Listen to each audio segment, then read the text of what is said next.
जरा सोचो, एक बंदा है जो एक अच्छा रेसलर या पहलवान है, जिसने बहुत मेहनत करके अपनी एक अच्छी बॉडी बनाई है, जो बहुत ही ज्यादा स्ट्रोंग है और हर किसी को उसे देखकर डर लगता है। मगर जब भी उसे किसी के साथ लड़ने को कहा जाता है तो उसके पसीने छूटने लग जाते हैं, भले ही उसमें सामने वाले से ज्यादा ताकत क्यों ना हो। इसलिए कहा जाता है कि आप चाहे दुनिया के कितने भी इंटेलिजेंट या पावरफुल आदमी क्यों ना हो, अगर आप में सेल्फ कॉन्फिडेंस की कमी है तो आप लाइफ में कभी कुछ नहीं कर पाएंगे। क्या आपको पता है कि जब एक इंसान काफी कॉन्फिडेंट होता है तो उसका दिमाग 10 गुना ज्यादा तेजी से काम करने लग जाता है। अगर आपके पास एक अच्छा कॉन्फिडेंस है तो आपके ऊपर घटिया से घटिया बाल या सस्ते से सस्ते कपड़े भी काफी अच्छे लगने लग जाते हैं। यहाँ मैं एक बात आपको बता दूं कि कॉन्फिडेंस एक क्वालिटी नहीं है जो कि किसी भी व्यक्ति में पहले से ही होती है, बल्कि कॉन्फिडेंस तो एक स्किल है जिसे टाइम के साथ इम्प्रूव किया जा सकता है। तो इसीलिए हमने आपके लिए कुछ काफी इंपॉर्टेंट पॉइंट्स तैयार किए हैं जिन्हें जानकर आप अपना कॉन्फिडेंस बूस्ट कर सकते हैं।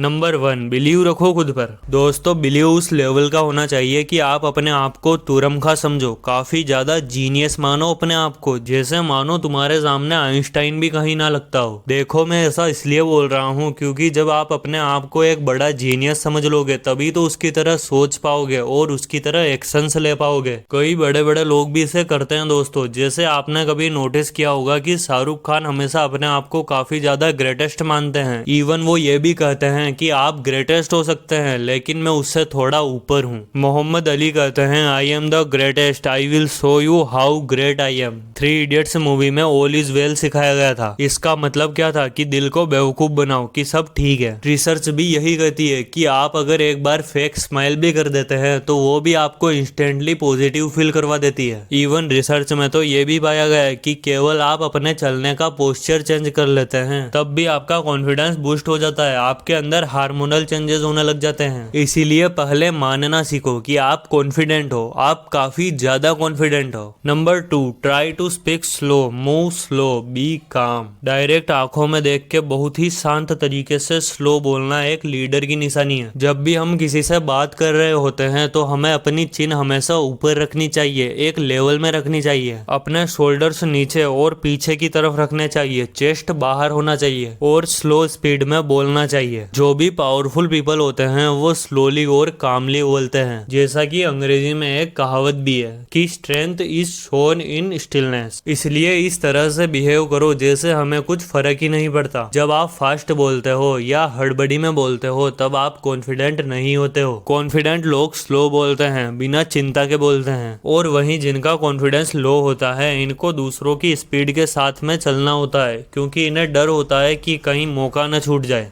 नंबर 3, दोस्तों, कॉन्फिडेंस मसल्स की तरह है, जितना आप इस्तेमाल करते हो उतना ये ग्रो होता है। अगर शर्म खत्म करनी है और कॉन्फिडेंस गेन करना है तो बस ये सोच लो कि बुरे से बुरा क्या हो जाएगा और इसे एक्सेप्ट कर लो, बस आ गया कॉन्फिडेंस। देखिए, अगर आपको बोलने में कॉन्फिडेंस लाना है और चाहते हो कि कम्युनिकेशन के टाइम पर आप में अलग ही लेवल का कॉन्फिडेंस हो तो उन लोगों को सिखाना शुरू कर दो जो आपसे कम जानते हैं। जितना ज्यादा उन लोगों के सामने बोलोगे और उनके अतरंगी सवालों के जवाब दोगे उतना ही ज्यादा आपका कॉन्फिडेंस बढ़ेगा। और इससे बस आपका कॉन्फिडेंस ही बूस्ट नहीं होगा बल्कि कई सारे फायदे होंगे। जैसे कहते हैं ना, ज्ञान बांटने से बढ़ता है। जब आप किसी चीज के बारे में किसी व्यक्ति को सिखा रहे होते हैं तब सिर्फ उसका ही नॉलेज नहीं बढ़ता है बल्कि साथ ही साथ आपका भी बढ़ता है और इसके साथ ही आपकी एक अच्छी कम्युनिकेशन स्किल भी डेवलप होती जाती है। नंबर 4, नॉलेज गेन करो। अंधेरे में सुई ढूंढने जा रहे हो, कितना भी कॉन्फिडेंस ले लो नहीं ढूंढ पाओगे क्योंकि उजाला चाहिए और यहाँ पे उजाला है नॉलेज। किसी भी चीज के बारे में जितना हो सकता है जान लो, कॉन्फिडेंस ऑटोमेटिक ही आ जाता है। मगर कभी कभी इसका उल्टा भी हो जाता है। जी हाँ, डनिंग क्रगर इफेक्ट। इस इफेक्ट के अकॉर्डिंग ज्यादा पता होना कॉन्फिडेंस को कम करता है। ऐसा इसलिए होता है क्योंकि अब आप ज्यादा जानते हो, उसके साइड इफेक्ट क्या है वो जानते हो, नेगेटिव साइड क्या है वो जानते हो, नुकसान क्या हो सकता है ये भी जानते हो। कुछ ज्यादा ही ज्ञान है तो आप किसी भी हालत में फेल भी नहीं होना चाहते और आपको उम्मीद भी काफी ज्यादा है, तो इन सब के चलते कॉन्फिडेंस यहाँ पर डाउन हो जाता है। तो यहाँ एक सबसे बड़ा सवाल आता है कि करे क्या फिर, और क्या नॉलेज लेने से कॉन्फिडेंस आता है या जाता है। देखो दोस्तों, किसी काम को करो तो शुरुआत में ही उसके बारे में सब कुछ जानने की बिल्कुल भी कोशिश मत करो। उस बारे में हद से ज्यादा नॉलेज कभी मत लो। हाँ, बस एक आइडिया ले लो कि चलो मैं ये कर रहा हूँ और इसमें आगे चल के ऐसा ऐसा सा कुछ होता है और इसके लिए प्रोसेस ये है। बस इससे ज्यादा मत जानो, इतना ही काफी है दोस्तों। कोई भी चीज हो, अगर आपने उसके बारे में हद से ज्यादा जान लिया है तो इसके कई गुना चांसेस बढ़ जाते हैं कि आप उसमें शायद ही सफल हो रहे होंगे।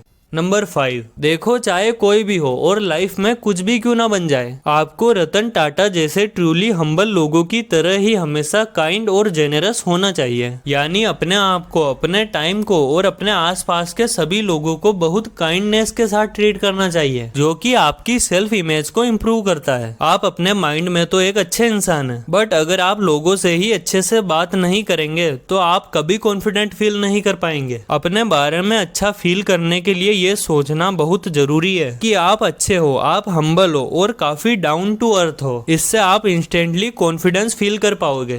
ओके दोस्तों, इसी के साथ यह वीडियो यहीं खत्म होता है। वीडियो को जरूर लाइक करें एंड सब्सक्राइब बटन पर टैप करके चैनल को सपोर्ट जरूर करें। मिलते हैं एक और ऐसे ही इंटरेस्टिंग वीडियो में।